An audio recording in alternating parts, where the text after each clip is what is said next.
Has your dog or cat or horse been acting a little strangely, sleeping more than usual, extra needy, maybe withdrawn since their friend died?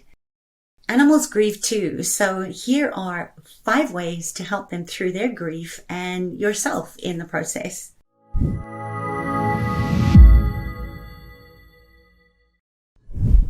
If you're new to my channel, welcome. My name is Sarah Jane Farrell, and amongst other things, I am an animal communicator specializing in trauma, the dying, the grieving process, and everything else that comes with it. And if you'd like more support, I share a new video every Wednesday, so be sure to subscribe and comment and hit the little bell so that you never miss another episode. Also, be sure to check out my new book on grief, how to navigate through pet loss, death, dying, and get to the other side where you can really enrich your love relationship with them in the afterlife. I've got lots of meditations and journaling and other tools to support you in there, so be sure to check that out. When one of your pets dies, just like you, your living pets miss their physical presence of that little buddy. Even though they don't grieve in the same way that we do, because they don't separate out as we do, they engage with the living and those in spirit the way that they do when they're alive. What you're seeing in the change of their behavior is more than just grief. So number 1 is that they are affected by you missing them, or feeling sad since your pet passed.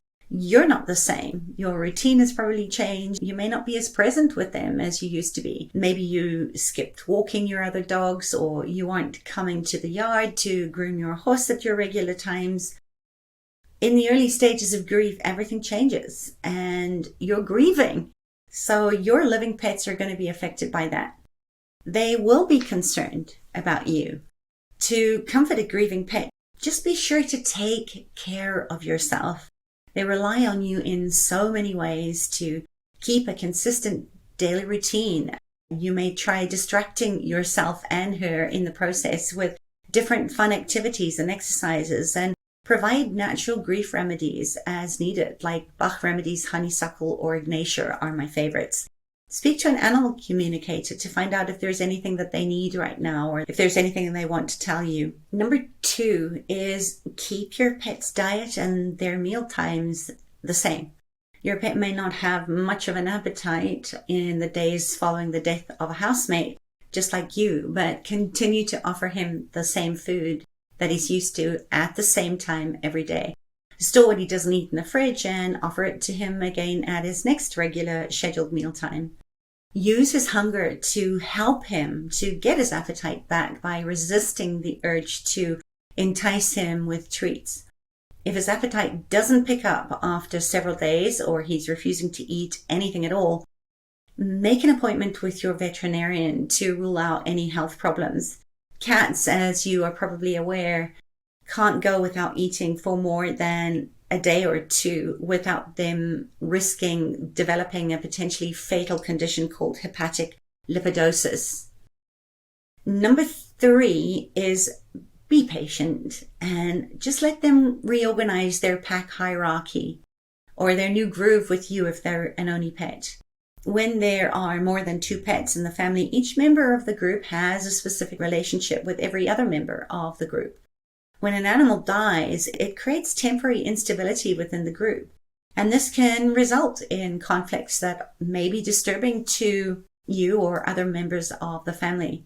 But unless one of your pets is becoming a danger to the other, it's best to just let them reestablish their group dynamics, their internal family matrix. If there's a lot of growling or barking or hissing or attacking that isn't subsiding as the group settles into its new normal, I recommend, again, consulting either your veterinarian or a behavioralist or an animal communicator for guidance on how to resolve some of these challenges between pets. We know from movies like Haiku and dogs that die from a broken heart when their human dies that some animals, like people, would rather leave their human form and be in spirit form with their beloved. And your pet may take a few days or weeks or even months to settle after their friend has died, and like you, they will return to a version of their old selves. So If you feel like there's something else going on there more than simply missing their friend, I recommend discussing the situation, as I said, with a veterinarian or an animal communicator as your first step. Number 4 is consider having your pet present at his companion's death, or at least let them see the body before you bury or cremate the remains. I know this sounds a little morbid, but some pet guardians feel it helps to have the surviving pet present during or after euthanasia. Your pet may have no obvious reaction to his friend's body in death. Most pets will sniff them around and walk about a bit, but it may help them to just comprehend that there's no need to search the house for their buddy that has just passed. I've found this to be very helpful for remaining pack members, especially if they have a very, very strong bond. Because they have soul-to-soul connections with others, they're always interacting with each other anyway. They're always in the present moment in relation to the other. And they know long before we do when another animal spirit is going to leave their physical body. And remember too that they plan their own exit date as part of their soul contract with us on this timeline. What they have shown me is that seeing the body, smelling it, licking it is really ceremonial. It's an honoring of the vessel that they had so much fun playing and connecting with. Number 5 is don't rush in to get another pack member to fill the emptiness they left behind. Just like us, they require their own space and time to adjust to big changes. And rushing to get another pet to fill the gap and ease your pet's pain may just add more stress and confusion to the grieving process. Be wary of adopting another pet right now, especially if you own an older cat or dog.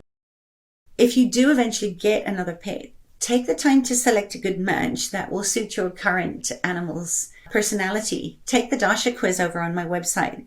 Some dogs actually thrive on being the only dog, while others really perk up with the addition of a new companion, and that goes for all animals.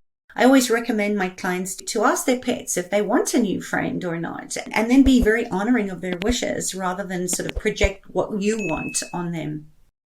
I hope you have found these 5 ways to help a grieving pet and yourself in the process helpful.